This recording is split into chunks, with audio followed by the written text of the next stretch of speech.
We are back to the warehouse for Blitzball Battle 5. Hookline goes from championship game to playing game. Ugh, let's talk Blitzball.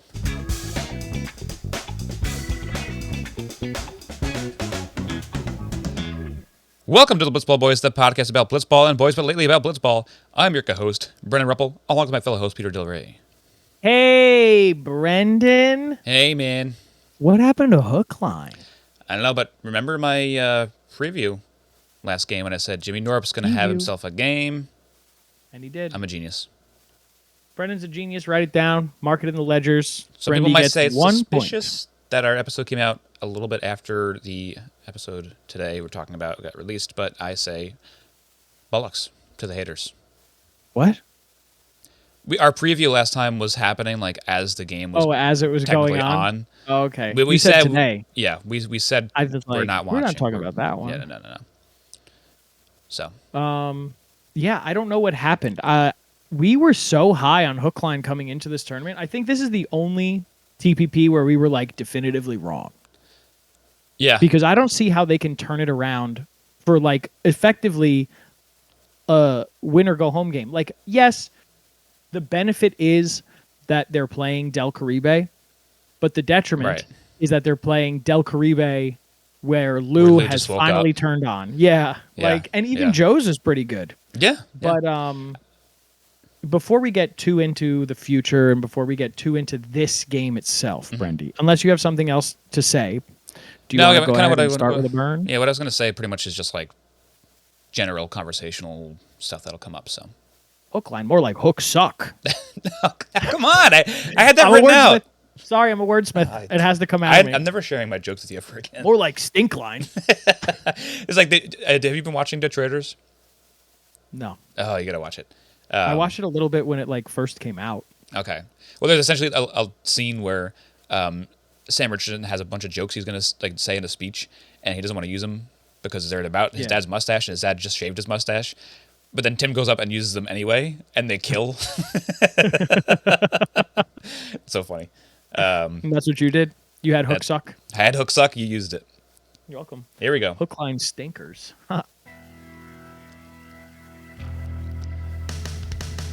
Woogas Hookline in a semifinal rematch to send someone to a play-in game. Jimmy Norp starts on the mound with a K, and another one as he himself is a dominant man. Trouble afoot for Drew Davis, but Old Man Dan stomps out the rally by striking out 3 and the bases loaded. We're scoreless in the bottom of the second when Jimmy Norps one into the broadcast booth for a walk-off win. Woogas get one in the win column. That's our ball game. Very fun. Very exciting. Very fun. Very exciting. Very exciting. Very dangerous. I could have phoned this one a little more. I think I gave you a regular size burn for a... It could have been another one of the ones we had the other day. You were trying to phone it in? Yeah, I just can't help myself. I just tried too damn hard. You know myself. I'm just so good. I'm so good. I'm just so good. I sneezed and that came out. So we got ice. Hookline stinkers. PU. They had like a really tough first inning, where it was Drew got a hit and then it was 3 strikeouts in a row. And that last strikeout was on 3 pitches, which is like such an exclamation point to finish off an inning too. Right. Love that. So then I start thinking to myself, Hookline's what a wonderful world. Oh man, we're so lucky to be alive. Hookline they've never been a hitting team. Even if you go back and look at BB4, they really didn't hit. They're a pitching team. It's good. Don't worry about it. So they've never been a hitting team, but you mentioned off air, I believe, that they have 2 hits in 2 games. Like that's a different level of not hitting. That's like really not hitting. Right. But at this point, I didn't know. I thought, if they have a good pitching, then maybe they'll come back and hit a bunch. They didn't. Spoiler alert. Yeah.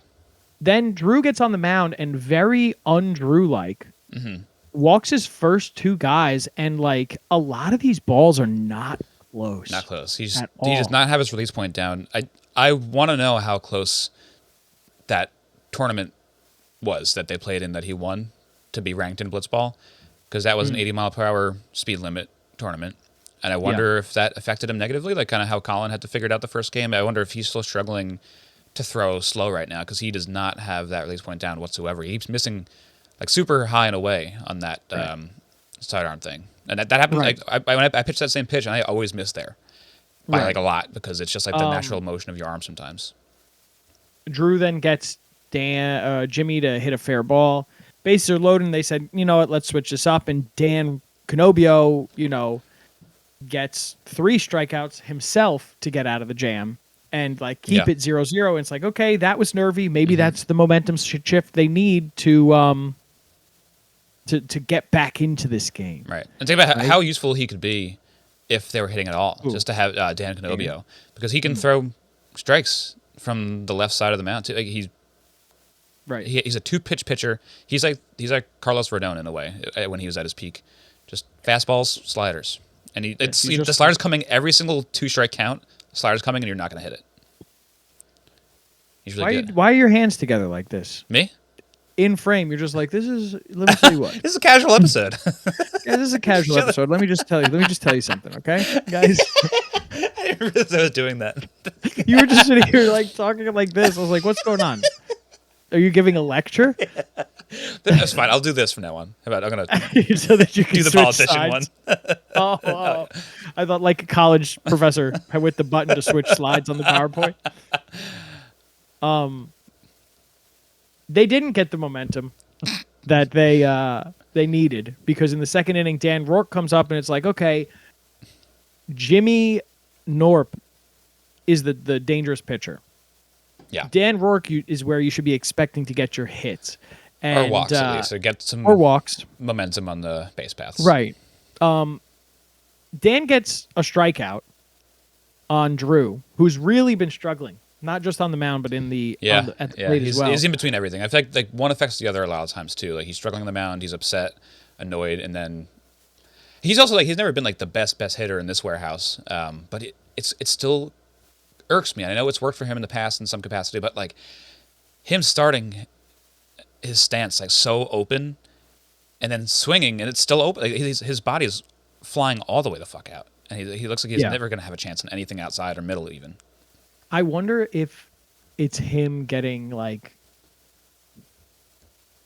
antsy because he didn't have a hit before this game, or if it's like him getting antsy because he knows that they're in a really bad position if they don't score in the second inning, or even like, hey, I'm the wiffle ball guy, I must be better than Jimmy Norp, where Jimmy Norp just kind of feels like, hey man, we're having fun.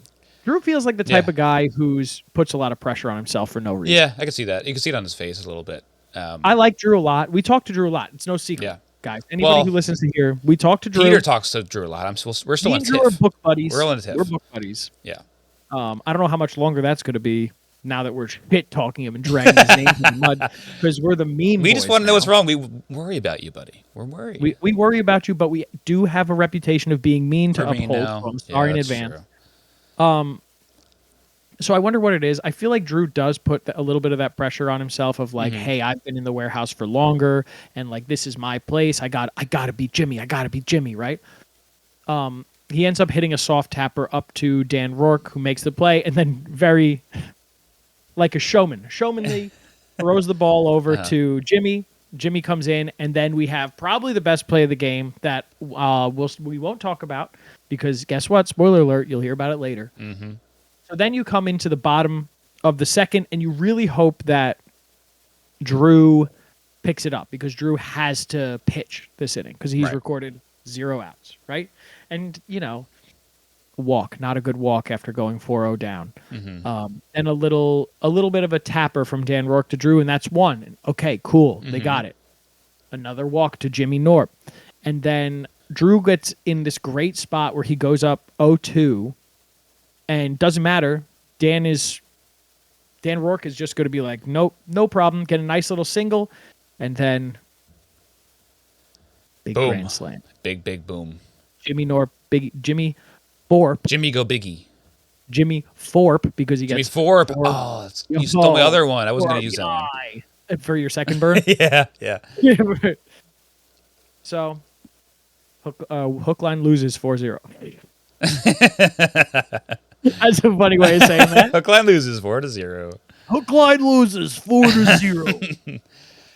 Yeah, I think this was a big breakout game for our man Norpy. He looks good. Even Dan on Rourke. Rourke. Dan Rourke looks really great too. Yeah.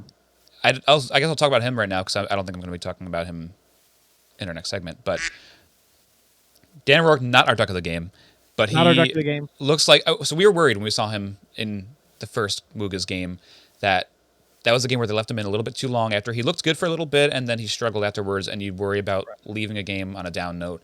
Didn't matter. I think he really has absorbed all the things that Jimmy has taught him, and Jimmy seems to be using too. Like he really has slowed things down, and seems like he is a lot less of a head case. He has a story every time he comes into a blitzball battle where he's like, "This is the year. I'm going to calm down. I'm not going to curse at all." And I think he's slowly chipping away at that. It is working because there's a lot of pitches where he even is throwing slower too. He's just like trying to just with ease just pepper that strike zone, and then sometimes he gets a little amped up and throws like a 73 mile per hour pitch like into the ground. But I think we're seeing growth from Dan Rourke for sure. Maybe not so much at the plate, but the plate has always been kind of hit or miss for him. The head case stuff has always been more of a mound thing. That's the more dangerous part for your secondary player. You want them to be serviceable. We always talk about. Absolutely. Yeah. I think that they're slipping into this like true championship contender category. Even their last game, like I was kind of looking at it and saying they have all the pieces. But now that if Jimmy Norp's going to hit like himself and really have some slug, if Dan can contribute at all with the bat, right, then they're in a good spot. I mean, like even with the bat, how is Dan doing right now? Not great. Yeah, he had a tough game. He has 3 hits and 1 walk, 6 strikeouts. Jesus Christ. Yeah. Yeah, not ideal. I mean, it's not a pretty swing. He's not pretty good. All singles. All of his hits are singles. So, I mean, everything is there. Luckily, with Woogas, all they need him to do is be semi decent on the mound. Mm-hmm. Like if Dan Rourke does not give up 4 runs, or more, like Woogas has a chance of winning every game they play just because Jimmy is so productive. Yeah, I mean, for me right now, updated power rankings. Maybe I have them for what? For the whole league. I might have them like number 3. Yeah, behind Lovey's and Rotten. Lovey's Rotten, and then Woogas. I guess it's tough. Woogas are close with McFlurry Power. I think there's a clear top 4. I mean, McFlurry Power has the only thing that would put Woogas ahead of McFlurry, in my opinion, right now is the fact that Woogas look like they're putting it together, where I feel like McFlurry still has like 3 or 4 steps to go until they're back to their old selves. Yeah, it's funny to put a 1-1 team above the. Oh no, they lost 1 too. Okay, there you go. They stink. And this is a tournament where if you slug, you're gonna win ball games. You're a bug. Slug, you're a bug. Player of the game. Player of the game. Bugs win this round. But my player of the game is Jimmy Norp. He's the bug of the game. He had a walk-off home run. Walk-off grand slam. Are you doing Freddie this Freeman as a style bit home run? Now right at this point I am. Or are you like legitimately doing it? I'm trying to make sure it's in camera frame now. Because you've been on and off with this. I'll be honest. I'm grumpy today. I'm trying to stay calm and not punch the screen. I can't take it anymore. I'll do it for you. I did have a long, like, a frustrating day though, but we don't have time for that today. Well, this is what constipation does to you. That's what happens. I was on the toilet for 6 hours and nothing happened. Sorry, just bleep that out, Brendan, so people don't know.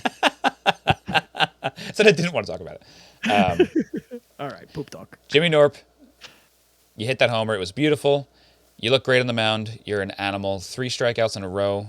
Finish out that first inning and make Hookline sinkers feel like even worse hitters than they actually are. And you're just so damn cute. Everyone loves you in the warehouse. You're an awesome guy. Yeah. You bring so much great energy to that place. I think you're the perfect teammate for Dan Rourke to keep him level-headed. You're just you're a bright light in Blitzball battle. Oh, unbelievable. Love you. I love you. You have great hair. Brendan was reading an excerpt from the note that he slipped in Jimmy's locker. That's pretty great, Brendan. Yeah. How poetic. But yeah, Jimmy Norp deserves it. There you go. He was super dominant on the mound. 3 strikeouts in 20 pitches is kind of silly. And even at the plate, 2 hits, 3 at-bats, 3 walks. 3 walks is crazy. A lot of it was due to Drew's wildness. Yeah, wild pitches. But you know what? It has to happen. It's blitzball.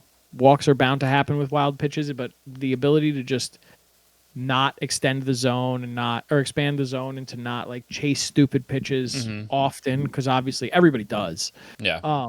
Jimmy Norp is by and far, like, if Dalton wasn't having the season that he's seizing, no. Sneezing.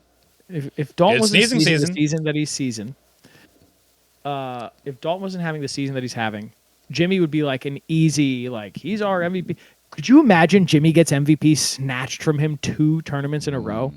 Where he was like clearly the best player, but it's like, oh, but Colin didn't allow a run. We can't not give it to him. And then this time it's like, oh, but Drew or Dalton has been incredible. We can't not give it to him. But then who's second place? Jimmy Norp. Who's third place? Fucking, I don't know. Huge cliff. Right. Huge drop off. But like a very clear number 2. Crazy. That's crazy. Unlike my constipation today. Oh, that stayed inside. Doesn't get assigned a number yet. Play of the game. Play the game. The play of the game is the one we didn't talk about before. 2 outs in the second inning. Bottom of the second. Top of the second. Fuck. 2 outs. Runner on first. Dan Rourke just gives up the ball pretty dramatically to Jimmy Norp, who says, hey, bud, strike this fucking jabroni out. Let's get out of this. That could be a legit quote. Dan was expanding the zone. Dan Canobio at the plate, expanding the zone quite a bit because Jimmy wasn't throwing anything for him to hit. Slips up, gives him a piece. Dan rips it. Probably his best hit of the tournament so far. Rips it at Dan Rourke, bounces off of him penis. And caught in by Ryan by I believe one hand. He only catches balls one hand. Like, he caught it again. It was one of the most athletic plays I'd seen in the warehouse. Incredible reaction time from Ryan. If you slow it down to 0.5 speed, the reaction time is awful. It's so slow. Yeah. But in real speed, imagine watching it at 2x. Whew, superhuman. Whew. It was awesome. And one of the better reactions we've had, like you said, after a play like that, like it was as if Ryan was playing for Woogas all season long. Yep. Big hug in the middle. It was like the Dodgers outfield. Long-time listeners know that when I take notes on this for me and Brendan to read and like get ourselves back up to speed a couple days later, or for Brendan to write his burns, I pretty much just write a stream of consciousness. Mm-hmm. And like if I'm thinking it, I'm putting it down. And my first 4 words that I wrote for this play in all caps was what is that legal? Question mark, question mark, question mark, of the ball hitting Dan and bouncing. It's bizarre because like it very clearly bounces first, and your first thought is like, well, what? They didn't notice that it hit the ground, and then you're like, oh wait a second, like this is technically a ground ball, and the rules of wiffle ball and blitzball and ground balls is like automatics. If you catch it before, if you don't like make an error now, then it's out. You're out of here. So it touched body, went in the air, didn't touch the ground again, went in someone's hand. Touched body. It touched body. So great job, Ryan. You were making us look so stupid. We did sort of apologize last episode, and you commented on our episode saying he did hear us, and he cranked up his game immediately after hearing us shit talking. He heard us. So you could thank us. You could thank us for all the great plays. Thank you, Ryan. I mean, you're welcome, Ryan. Let's see. Good correction. Let's see. We really haven't been, guys. We haven't been getting the views we need on YouTube. Let's pump this up. Pump it up. Definitely our fault. We have not been doing our job promoting these. This week we'll actually have episodes out pretty much on time, so hopefully I think that'll help. We don't know when the game, we know that the next game will be out on time, but we don't know when. Well, then we'll probably get one Wednesday night, right? And then after that, we're unsure with Thanksgiving how this is all going to work out. Whatever. If you listen to us, thank you. We'll figure it out. And then you'll be able to listen. And we're gonna be so good for playoffs. We're gonna be so good for playoffs. We're gonna be so fucking bad. So fucking we're gonna be bad. sick. Oh, we're gonna be so sick. Ryan and I are still gonna be pretty handsome though. Pretty Handsome Awkward. Remember that song? Pretty Handsome Awkward. I don't know. It's a good song. Go listen to it, guys. Okay, listen to it. Um, This is not plugs, though. This could is time be. for preview. It's time to.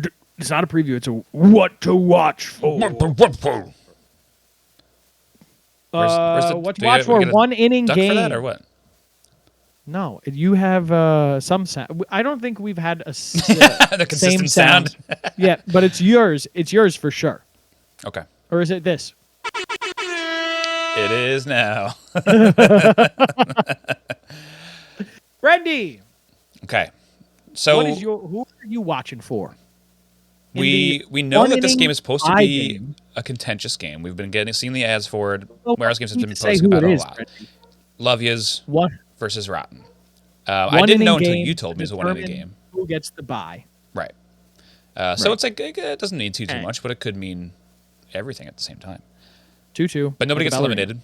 One-inning game. Things get heated. Maybe things get heated artificially because of the short nature of the game, and they want to juice it up a little bit. We will see. Short. What are you trying to say? Nikki's too short? Mickey's too short. He's probably nipple height on Trev, honestly. Who knows? Nikki's way too small. Maybe too small. Do you think Nikki is shorter or taller than me? Shorter. 100%. Why? I've seen him before. I'm not a tall guy.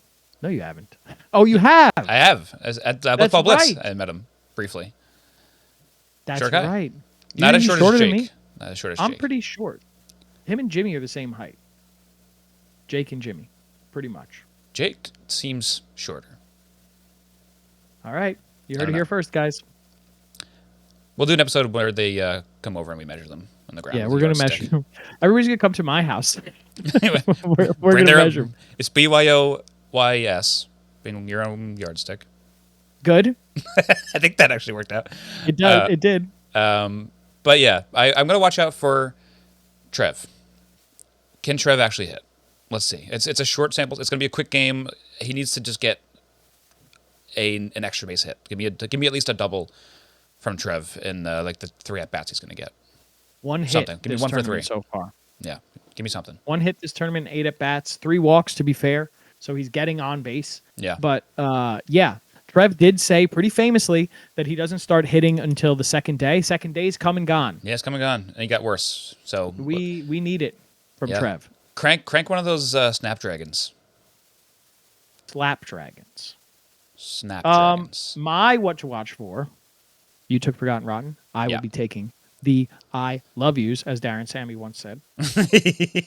I would like to watch if we got a little bit of a race going on Oh, within the warehouse. Who's going to get the most hits by the end of this tournament? Is it Jimmy or is it Dalton? Dalton. Now, Dalton's getting an extra half game Interesting. advantage So on this is a Jimmy. wash. This Jimmy's not doesn't getting count. this half game. No, it counts. Doesn't count. He's getting an extra half game advantage. I want to see right now. Dalton has 7 hits. Jimmy Does his has extra? 9. Does his at bat off hits count too? No, Okay. I bat off hits don't count. Jimmy has 9 hits. Jimmy John Boy O'Brien has 9 hits. Dalton has 7. I'd like to see if, because I don't know what the pitching rules are for this. Are the pitching rules Trevor gets 2 I outs? guess out the window, maybe. Penalty gets the other one? maybe. Yeah, I guess we don't know. We haven't seen this yet. We'll find out.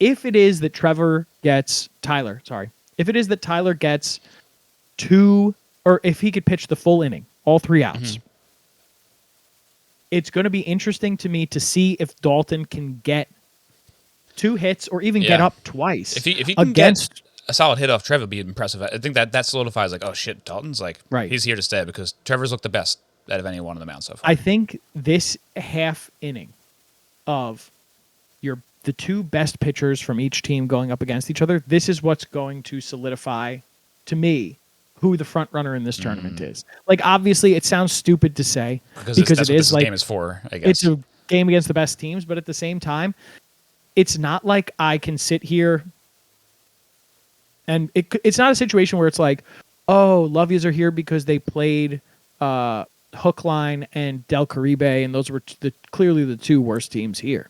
I mean, like, both of these teams, Forgotten Rotten and Love Yous, earned it by playing powerhouse teams in Woogas and McFlurry Power. Yeah. Right?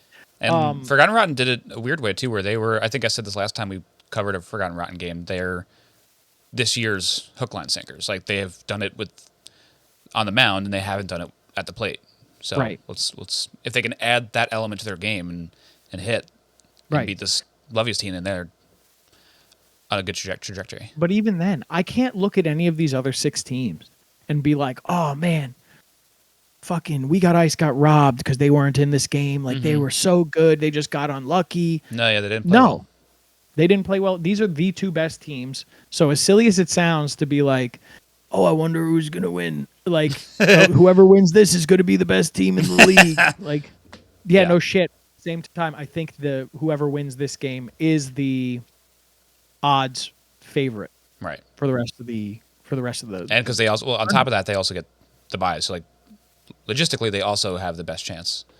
Yeah, but then we have the whole rust thing where I feel like you feel it a lot more. This is a sport where the rust is real. So that's going to be interesting to see. Watch for Dalton to keep it up, see if he could beat Jimmy's record or Jimmy's current record. But beyond that, like, this is going to be an exciting game. They're teasing it online heavily. Yep. I'm excited. Everybody from the warehouse watch is it like, live, baby. Maybe I'll be in the chat. Brennan will be in the chat. Look for him. Under the Blitzball Boys. You're going to do it on the Blitzball Boys channel? That's right. I'm just going to post a bunch of eggplants. Whoa. Eggplant squirt. That's a sex thing. That's a sex thing. That's a sex thing. I know. I'm with it. You're with it. You're with it. If you're with it, Brendy, what should you be drinking?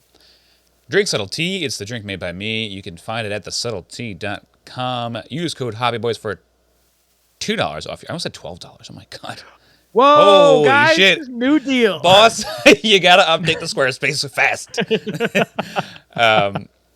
Use code HobbyBoys for $2 off your order. The Hobby Boys is a show I do with my friend Brian, and I should announce this now because it's going to be coming out soon.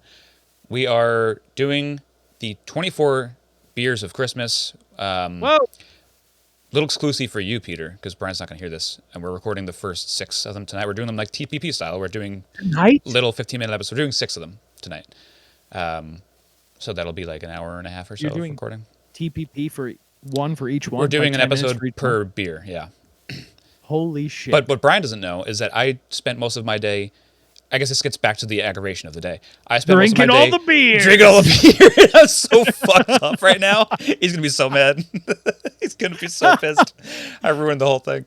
I spent all day driving to every Costco on Long Island to find out they were sold out. So one of them has a liquor store next door. There was a whiskey 12-day advent calendar. So Brian doesn't know that I'm starting the first 6 by doing 6 different whiskeys alongside of his beers. My God. I still have to figure out the back half of the 12. TBD, I guess. But yeah, it's supposed to be a Kirkland Costco advent calendar. Oh, it's all Kirkland beers? I don't know if it's Kirkland beers or if they just like collected them and they're random and they're the ones selling it. But what is this original Kalea? Is that what it is? Maybe. This I couldn't believe there's 24 in the pack. And I saw them like Brewers 2 weeks Advent ago. Calendar? And there were so many of them. I was like, I don't want them. Well, this is Brendy, $60. I have bad news for you. What's that?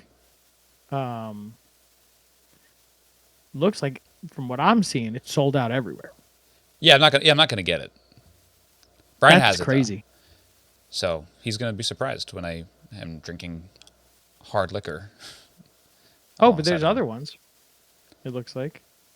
You should get one of these as a joke on Brian because he's not going to listen to this. You should get one of these 24 days of nuts and snacks. I was going to do for that next 12, just do like a chocolate one. Yeah, this is really bad quality. This sucks. This chocolate stinks. Just eat 12 Ferrero Rochers. But you know what, Brendan? You know what you could do if you're a listener to the show? Advent calendars sometimes have 12 days, right? Right. Subtle Tea ships in cases of 12. But we only have 9 flavors. You only have 9 flavors. That's okay. Make yourself an advent calendar. Yep. You still do the one where you could like make a case yourself? Yep, you can make a mixed case. if you'd like. Make a mixed. Oh, because I can't find that online. Make a mixed case. Because online it looks like it's just, it says lemonade, oh honey green tea, oh honey black tea, sweetless, raspberry, peach, sweet, teamonade, and peach brewed. It doesn't have anything about the mix. Maybe he took it off because he was tired of making them. I don't know. Oh, that was my favorite. I used to do that. But go get those. Give yourself a little advent calendar of 12 of the same tea. They're delicious. Subscribe to Happy Boy's YouTube channel before December 1st because you'll have an episode a day for 24 days in a row, maybe 25. Who knows what we're going to do the last day. And you can subscribe to the Blitzball Boys YouTube channel where you can find all of our wonderful video content of this entire tournament. So please subscribe. We're so close to 100. We didn't make any headway since last episode, but subscribe.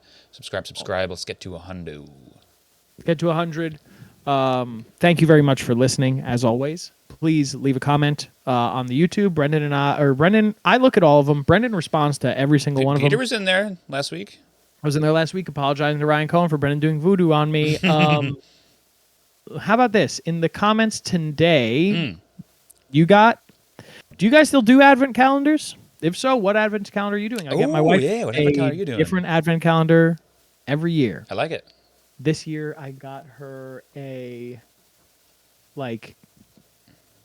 it's weird to talk about. It's like a paper, winter wonderland type thing, and every day you open up a new thing to put in, so it comes into is like a whole scene by the end of it. Oh, okay. It's really cool. It's from a company called Fresh Cut Paper. They make paper flowers, so that if you want to give it to somebody and the flowers never wilt, and that's the whole thing. It's pretty popular. Good plug for Fresh Cut Paper. That's what I'm doing. Last year I did the 12 days of puzzles, so there were 12 mini puzzles for her. That's a fun one. And then the year before that I did 12 hot cocos. The year before that I did 12 sandwiches. 12 mini ornaments. And I got her a mini tree so that she could decorate the tree with her. Or I'm sorry, that was 24 mini ornaments. But yeah, let us know if you guys still get advent calendars. You got. What are you using?